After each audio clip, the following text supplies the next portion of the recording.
I bought my mom a $380,000 condo for her 60th birthday, and a week later my brother changed the locks and moved in. After the tears, the champagne, and the "best son ever" speech, I showed up with a new couch and found my key didn't work. My brother answered the door barefoot, holding a mug like he owned the place, while their mail and furniture filled the home I bought for her peace. Then my mom admitted she assumed I'd eventually put the condo in both our names, and suddenly I realized this wasn't a misunderstanding, it was a plan. Hi, I'm Daniel, 34, and last year I bought my mom a $380,000 condo for her 60th birthday, and somehow ended up locked out of it a week later. I'm not exaggerating. 1 week after I handed her the keys, after the cake, the champagne, the tears, the whole "best son in the world" speech, my older brother changed the locks and moved his entire family in. And my mom let him. Let me back up a second. I grew up watching my mom work double shifts at a diner, smelling like burnt coffee and fried onions every night. She raised 3 of us alone after my dad disappeared into what I now call cigarettes and excuses. She never complained. She just kept going. When my tech startup finally sold 2 years ago, I made more money than I ever thought I would. The first thing I wanted to do wasn't buy a sports car or some glass mansion in the hills. I wanted to give her something permanent. Something safe. Something that said, "You're done struggling." The condo was beautiful. 2 bedrooms, sunlight pouring through massive windows, quiet gated community. She cried when I gave her the deed folder. Actually cried. My brother Mark even hugged me. That should have been my first red flag. Mark doesn't hug unless cameras are involved. At the party, he kept making little jokes. Must be nice to have that Silicon Valley money. Guess Danny's the favorite now. I laughed them off. I always do. Mark's been bitter since middle school when I beat him in a science fair and he said I ruined his reputation. He's 38 now, married, 2 kids, and somehow still competing with me over who mom loves more. But I didn't think he'd go this far. A week after mom moved in, I drove over with a new couch she'd picked out. I remember feeling proud. Like I'd finally done something big enough to matter. I walked up to the door. My key didn't work. At first, I thought I'd grabbed the wrong one. I tried again. And again. Then the door opened from inside. Mark was standing there. Barefoot. Holding a mug. Like he lived there. "Oh," he said casually. "Didn't mom tell you? We're staying here for a while. The house needed repairs." I looked past him. Their furniture was inside. Their shoes were by the door. My mom's birthday gift, already rearranged. And that's when I realized this wasn't temporary. This was a takeover. I just stood there staring at him like my brain needed a software update. "We're staying here for a while," I repeated. Mark shrugged and took a sip of his coffee like we were discussing the weather. "Yeah. The roof at our place is leaking. Insurance is dragging their feet. Mom offered. Mom offered." I stepped inside without waiting for permission. The place smelled different. Not like my mom's vanilla candles. It smelled like microwave chicken nuggets and whatever cologne Mark bathes in when he's trying to feel important. Their sectional couch, the giant gray one that barely fit in their old living room, was planted right in the center of the condo. My mom's new cream sofa. Pushed against the wall like an afterthought. "Where's mom?" I asked. "In her room," he said. "Her room." I walked down the hallway and knocked lightly. She opened the door, and for a second she looked guilty. That's the only word for it. "Danny, honey," she said softly. "Why didn't you tell me?" She glanced past me toward the living room. "It's just for a little while." They needed help. I felt that familiar pressure in my chest, the one I used to get when Mark would break something as a kid and I'd somehow end up apologizing for it. "I bought this place for you," I said. I wasn't yelling. That almost made it worse. "For you to have your own space. Peace. Not to relive 1998 with bunk beds and chaos." She sighed. "They're family." "So am I wanted to say. But I bit it back. Mark appeared in the hallway like he'd been listening the whole time. Relax, Danny. It's not like you're using it. That sentence hit harder than it should have. Not like you're using it. He said it like ownership was just technical paperwork. Like the $380,000 transfer I wired didn't mean anything. Like I'd simply donated a hotel room for whoever needed it.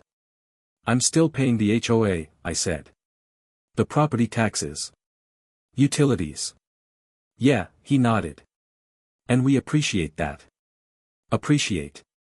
I looked at my mom. I needed her to say something. Anything that sounded like boundaries. But she just kept smoothing her hands together the way she does when she's uncomfortable. They'll only be here until the house is fixed, she said again. How long is that? Silence. Mark smiled slightly. However long it takes. That's when I noticed something else. On the kitchen counter was a stack of mail. Addressed to Mark. At the condo. Forwarded. This wasn't a short stay. This was a plan. I picked up the mail. Not one envelope. Not two. A whole stack. Bank statements. School paperwork. A change of address confirmation from the post office. My stomach dropped. You forwarded your mail here? I asked. Mark didn't even blink. Yeah. Easier that way. Easier for what? For living here. Living here. Not staying. Not crashing. Living. I turned to Mom. Did you know about this? She hesitated just long enough to answer the question for me. I didn't think it mattered, she said quietly. It's temporary. Temporary doesn't come with an official address change. I walked into the living room again, trying to slow my breathing. Their kids' backpacks were hanging on the brand new coat rack I'd installed for Mom. One of them had taped a drawing to the fridge. Welcome to our new home. Our. That word felt like a punch. Mark, I said, forcing my voice steady, you have your own house. Yeah, he snapped a little sharper now. A house that needs $60,000 in repairs. Which I don't have. And there it was. The crack in the wall. You never asked me for help. He laughed. Oh please. You wouldn't understand. Try me. You got lucky, Danny. Sold an app at the right time. You don't get what it's like to grind for real money. I just stared at him. Lucky. The nights I slept on the office couch. The years I ate ramen so I could reinvest every dollar. The anxiety attacks before investor meetings. Lucky. This condo isn't your backup plan, I said. It's Mom's home. It's family property, he shot back. No. It's not. The room went quiet. I pulled the deed copy from my folder. Yes, I keep copies in my car. Turns out paranoia is a decent life skill. I flipped to the ownership page. My name. Only my name. I hadn't put it in Mom's name yet because I wanted to transfer it properly with an attorney after her birthday. Clean and tax efficient. Which suddenly mattered a lot. Mark's expression changed when he saw that. Wait, he said slowly. It's not in her name. No. He looked at Mom. Mom looked at me. And that's when the real bomb dropped. Well, Mom said carefully, I assumed you'd put it in both your names. Eventually. Both. My. Names. With Mark? I asked. She nodded. He has kids, Danny. It only makes sense. This way it stays in the family. I actually laughed.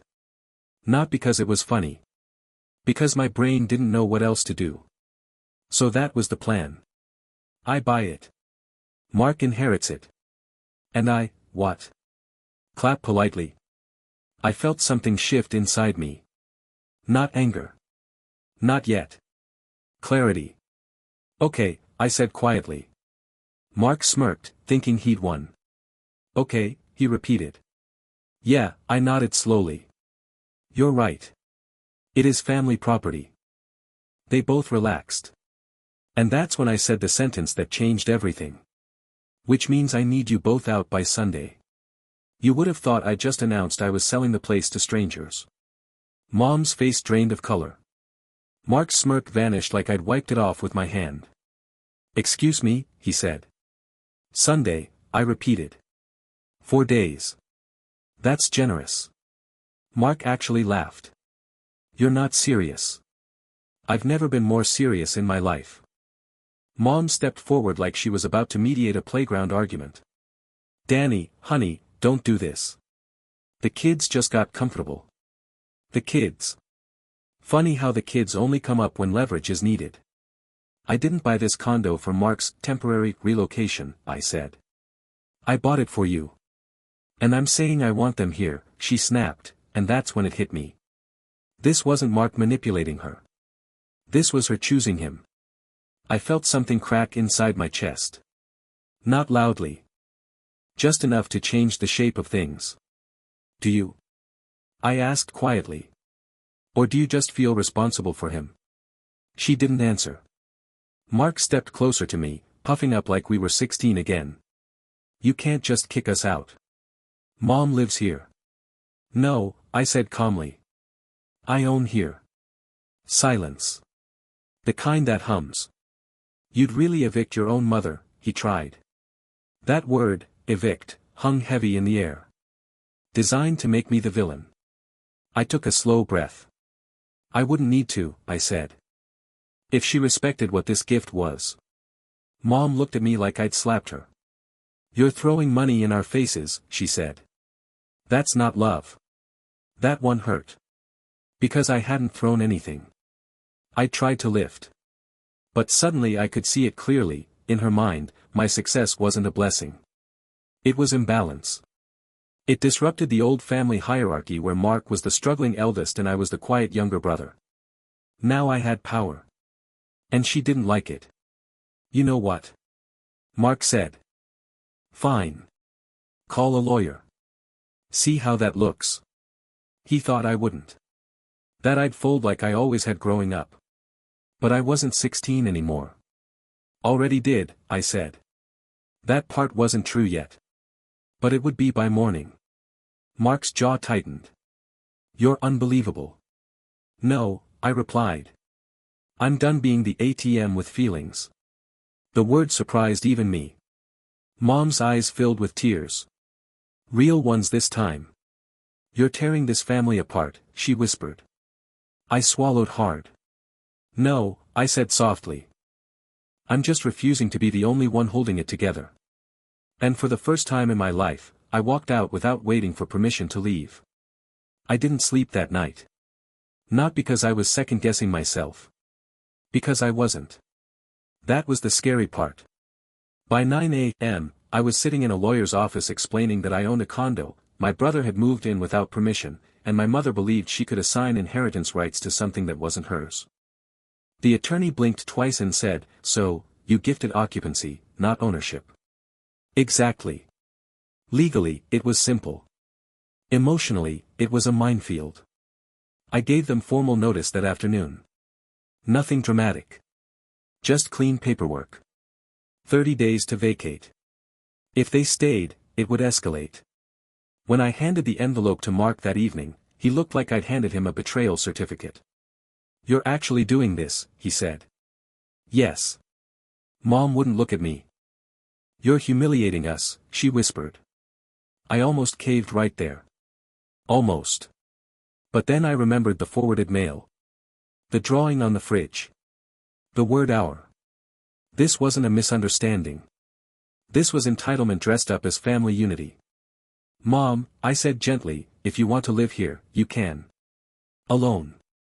I'll even sign it fully into your name, but only if you agree in writing that no one else moves in without my approval. Mark exploded. You don't get to control her. I'm not controlling her, I said evenly. I'm protecting what I paid for. Mom finally looked up at me. You'd really make me choose, she asked. That question almost broke me. Because I wasn't asking her to choose between sons.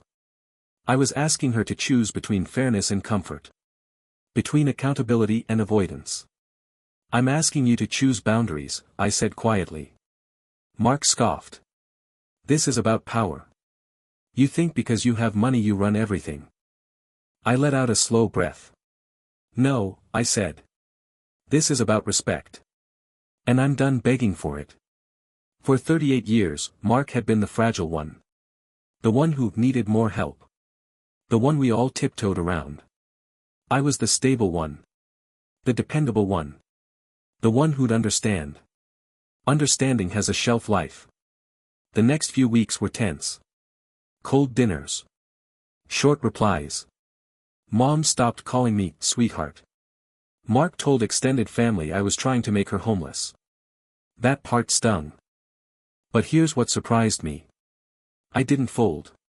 And something else started happening. Mom began spending more time in her own room again. The condo slowly shifted back toward her taste. The kids stopped calling it our house. The deadline approached. And 3 days before it hit, Mark showed up at my apartment alone. Hi, it's Daniel again, and 3 days before the eviction deadline, my brother knocked on my door looking like he hadn't slept in a week. He didn't come in hot this time. No puffed chest. No smirk. Just tired. I messed up, he said. That's it. No dramatic speech. No excuses about roofing contractors or insurance delays. Just. I messed up. I let him in.